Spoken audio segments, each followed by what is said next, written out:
मागच्या व्हिडिओ लेक्चरमध्ये आपण भारतात स्त्रियांचे प्रमाण कमी असण्याचे कारणे आणि भारतात कमी लिंग रचनेमुळे होणारा परिणाम, दुष्परिणाम याचा सकारात्मक आणि नकारात्मक काही घटक आपण याच्यामध्ये कवर केलेले होते. आता आपण पुढचा जो घटक घेणार आहोत तो म्हणजे भारतातील साक्षरता, लिटरसी इन इंडिया. सर्वात महत्त्वाचा टॉपिक आणि महत्त्वाचा घटक आहे. साक्षरता अर्थात ज्याला लिहिता येतं, वाचता येतं, ज्याला काही दोन गोष्टी समजतात, ज्याला स्वतःची सही करता येते, मग ते स्वतःचं नाव असेल, स्वतःच्या गावाचं नाव असेल, स्वतःचं काहीतरी माहिती सांगण्याची एक प्रक्रिया असेल, अशा प्रकारे ज्या ठिकाणी ज्या व्यक्तीला किंवा ज्या समाजात ज्या लिहिता येतं, वाचता येतं, ऐकता येतं, समजून घेता येतं त्याला साक्षर असं म्हटलं गेलेलं आहे. मग मानवासाठी जी काही शिक्षण व्यवस्था आहे ही अत्यावश्यक गरज निर्माण झालेली आहे. शिक्षणाचा पाया ब्रिटिशांच्या काळाच्या आधीपासूनच या भारतामध्ये, या देशामध्ये रोवला गेलेला आहे, तो रुजला गेलेला आहे. शिक्षण व्यवस्था, शिक्षण प्रणाली किती महत्त्वाची आहे, त्याचा दूरगामी परिणाम किंवा त्याचं महत्त्व हे किती मोठं आहे हे ब्रिटिशांच्या काळामध्ये जे काही महापुरुष होऊन गेले, या महापुरुषांनी त्यांच्या शिक्षणातून शिक्षण घेत असतानाच त्यांनी अनेक प्रकारची जनजागृती, समुपदेशन भारतातील क्रांतिकारक आणि तरुणांसाठी केलेलं दिसून येतं. हे केवळ त्या शिक्षणामुळे झालेलं आहे. शिक्षण हे वाघिणीचं दूध आहे असं डॉक्टर बाबासाहेब आंबेडकर आपल्याला सांगतात. आणि वाघिणीचं दूध पिल्याशिवाय तो गुरगुरणार नाही अशा प्रकारचं तत्त्व त्यांनी सांगितलेलं आपल्याला दिसून येतं. म्हणूनच शिक्षण ही प्रणाली, शिक्षण ही व्यवस्था किती महत्त्वाची आहे. शिक्षणाने किंवा शिकल्याने काय काय माणूस ते साध्य करू शकतो, तो स्वतःच्या पायावर कसा उभा राहू शकतो, दोन गोष्टी त्याला समजल्यानंतर, त्याला लिहिता आल्यानंतर तो स्वतः ती गोष्ट कशा प्रकारे करू शकतो, इतक्या मोठ्या प्रमाणात असलेला विश्वास त्याच्या मनामध्ये, त्याच्या विचारांमध्ये हा फक्त शिक्षणामुळेच निर्माण होत असतो. आणि म्हणूनच शिक्षणाचं महत्त्व ब्रिटिशांच्या काळाच्या आधीपासून, छत्रपती शिवाजी महाराजांच्या काळापासून आपल्याला दिसून येतं. शिवाजी महाराजांनी घेतलेलं शिक्षण, शाहू महाराजांनी घेतलेलं शिक्षण, संभाजी महाराजांनी घेतलेली दीक्षा किंवा शिक्षण, संभाजी महाराजांनी विविध भाषेतून पुस्तकं लिहिली आहेत, ग्रंथ लिहिले आहेत, अनेक प्रकारच्या भाषा त्यांना अवगत होत्या. संभाजी महाराज आहे, शाहू महाराज आहे, येसूबाई आहेत, पेशवे बाजीराव पेशवे आहेत, पुढे महात्मा गांधी आहे, स्वातंत्र्यवीर सावरकर आहे, डॉक्टर बाबासाहेब आंबेडकर आहे, सरदार पटेल आहेत. सर्व महापुरुष, सर्व लोक 16व्या शतकापासून तर आतापर्यंत प्रत्येक व्यक्तीने शिक्षणाच्या माध्यमातूनच आणि शिक्षणाच्या विचारांच्या प्रगतीतूनच अनेक गोष्टी साध्य करण्याचा प्रयत्न केलेला आहे. भारताला स्वातंत्र्य मिळवण्यामागचं सर्वात महत्त्वाचं कारण जे आहे ते म्हणजे शिक्षण आहे. शिक्षणाची व्यवस्था, शिक्षण प्रणाली. महात्मा गांधी आणि महात्मा फुलेंनी सांगितलं की शिका आणि शिक्षणातूनच तुम्ही हवं असलेलं न्याय किंवा स्वातंत्र्य मिळवू शकता. तुम्ही जर शिकणार नाही तर तुमची प्रगती होणार नाही. तुम्ही ज्या ठिकाणी आहात, ज्या ठिकाणीच तुम्ही शेवटपर्यंत राहाल आणि तुम्ही दुसरं काहीही करू शकणार नाही.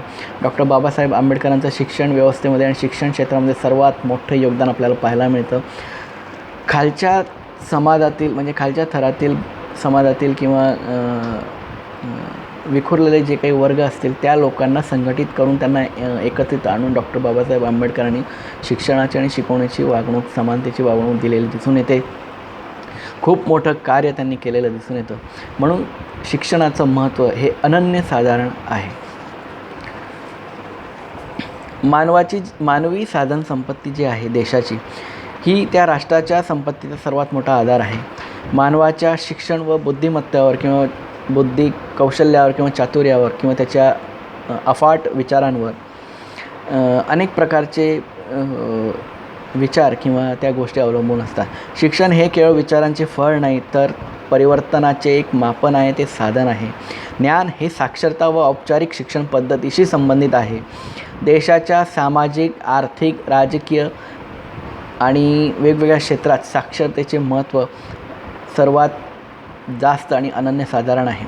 कोणत्याही लोकसंख्येत साक्षरता कमी म्हणजे तेथील सामाजिक व आर्थिक विकासाचा अडथळा असतो. म्हणजे एखाद्या राज्यामध्ये साक्षरतेचं जर प्रमाण कमी असेल तर त्या ठिकाणी त्या राज्याचा विकास हा होत नाही. त्या राज्याला विकास होण्यापासून कोणी थांबवू अनेक प्रकारच्या बाधा येतात. तो विकासापासून दूर लेटला जातो आणि त्या राज्याचा विकास हा राहून जातो. तर काही गोष्टी आपल्याला समजून घ्यायच्या आहे की भारतातील साक्षरता किती महत्त्वाची आहे. आपणास माहीत आहे की भारतामध्ये केरळ हे एकमेव असं राज्य आहे की या राज्यामध्ये साक्षरता सर्वात जास्त आहे आणि हे साक्षरतेचं जे प्रमाण आहे हे 93.41% इतकं आहे. मग साक्षरता म्हणजे काय? तर साक्षरता म्हणजे माणसाची कोणत्याही भाषेतील किमान संदेश वाचण्याची व लिहिण्याची किंवा ती मांडण्याची क्षमता असणे म्हणजे साक्षरता. माणसाकडे वाचन व लिहिण्याचे असे दोन्ही कौशल्य जर अवगत असल्यास त्यास साक्षर व्यक्ती समजले जाते, म्हणून त्याला साक्षरता असे म्हणतात. एखाद्याचे स्वतःच्या मातृभाषेत लिहिणे व वाचण्याचे सामर्थ्य म्हणजेच साक्षरता होय असे सुद्धा म्हटले गेलेले आहे.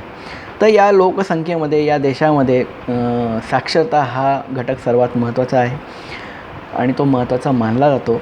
लोकसंख्येची साक्षर व्यक्तींच्या प्रमाणावर केलेली जी काही रचना आहे ती म्हणजे शैक्षणिक रचना मानली गेलेली आहे. लोकसंख्येतील साक्षरता आणि रचना जी अनेक साक्षर असलेल्या व्यक्तींच्या प्रमाणावर किंवा ज्या वयोगटातील जी व्यक्ती किती प्रमाणामध्ये साक्षर आहे याच्यावर अवलंबून असल्यामुळे याला लोकसंख्येतील साक्षरता रचना असे म्हणतात. प्रदेशानुसार राष्ट्रानुसार विविध प्रकारचे साक्षरतेचे प्रमाण आपल्याला दिसून येते. वेगवेगळ्या खंडांमध्ये वेगवेगळ्या राष्ट्रांमध्ये साक्षरतेचं प्रमाण कमी अधिक प्रमाणामध्ये आहे. तर भारतातील साक्षरतेचे स्वरूप कशा प्रकारचे आहे? काही जे राज्य ज्या 2011च्या आकडेवारीनुसार साक्षरतेचे सर्वात जास्त प्रमाणापासून तर कमी प्रमाण असलेले जे काही साक्षरतेचे राज्य आहे हे मी तुम्हाला त्यांचे प्रमाण सांगतो. काही ठराविक राज्य आहे. केरळ साक्षरतेचं प्रमाण 93.41% आहे. त्याच्यानंतर जे राज्य लागते ते मिझोराम आहे, ते 91.58% आहे. लक्षद्वीपचं जे प्रमाण आहे साक्षरतेचं ते 92.28% आहे. त्याच्यानंतर गोवा जे आहे, गोवा 87.40% आहे. दिल्ली या केंद्रशासित प्रदेशात 86.34%. पॉंडिचेरी आहे 86.55%.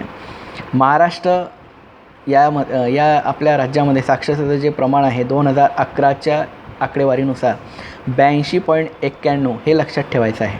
हिमाचल प्रदेश आहे 83.38. त्याच्यानंतर आहे उत्तरांचल जे आहे 79.63%. पश्चिम बंगाल 77.8%. त्याच्यानंतर आंध्र प्रदेश 67.66%. सर्वात कमी साक्षर असलेलं जे काही राज्य आहे आपल्या भारतामध्ये आणि हे सर्वांना परिचित असलेलं राज्य ते म्हणजे बिहार. आणि या बिहार राज्याचं जे काही साक्षरतेचं प्रमाण 2011च्या आकडेवारीनुसार जे आहे ते म्हणजे 63.82%.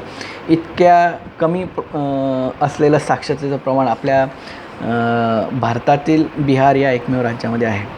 साक्षरतेचं प्रमाण कमी किंवा जास्त म्हणजे जास्तकडून मी कमी असलेलं प्रमाण सांगितलेलं आहे, तो प्रयत्न केलेला आहे.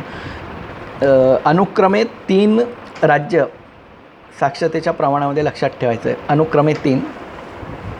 पहिलं आहे केरळ, याचं प्रमाण आहे 93.41. दुसरं आहे मिझोराम, याचं प्रमाण आहे 91.58. तिसरं आहे लक्षद्वीप, याचं प्रमाण आहे 92.28.